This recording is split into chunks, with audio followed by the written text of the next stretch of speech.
कृष्ण बाल्यावस्था में थे, छोटे, तो उन्होंने देखा कि क्या कारण है, मैं जब जब माखन चुराने जाता हूं, माखन खाने जाता हूं, मां यशोदा को पता चल जाता है और वो आकर के मुझे पकड़ती है, मुझे दंडित करती हैं।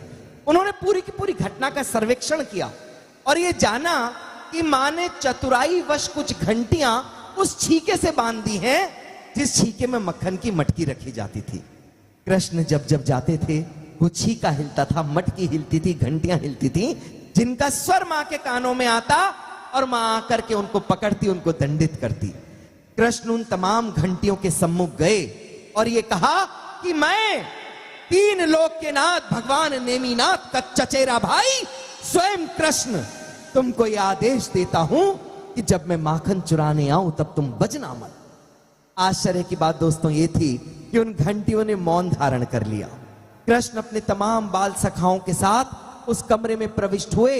एक तीव्र हवा का झोंका आया, छीका हिला, मटकी हिली, घंटियां हिली, लेकिन कोई स्वर उत्पन्न नहीं हुआ। कृष्ण ने अपने मित्रों की पैड़ बनाई, स्वयं ऊपर जाकर के अपना स्पर्श दिया, घंटियां नहीं बोली। कृष्ण ने मटकी का मर्दन किया, चारों तरफ छिटक कर फैल गया माखन, लेकिन कोई स्वर उत्पन्न नहीं हुआ। अंत में कृष्ण ने माखन उठाया और अपने अधरों से लगाया। अधरों से माखन का लगना था कि घंटियां जोर जोर से बजने लगी। मां यशोदा के कानों में स्वर गए तो कक्ष का दृश्य बदल गया। एक खंबे से कान्हा को बांध दिया गया।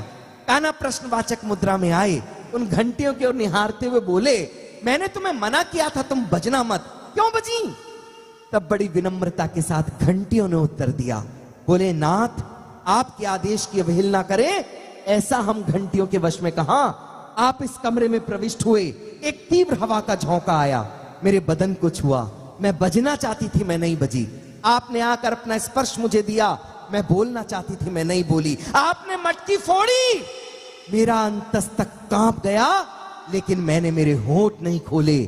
लेकिन नाथ, जब तीन लोक का नाथ स्वयं भोग लगाए तो ऐसे कैसे हो सकता है मैं मौन धारण कर लूं? आपके सम्मान में बजना था, मैं इसलिए बजट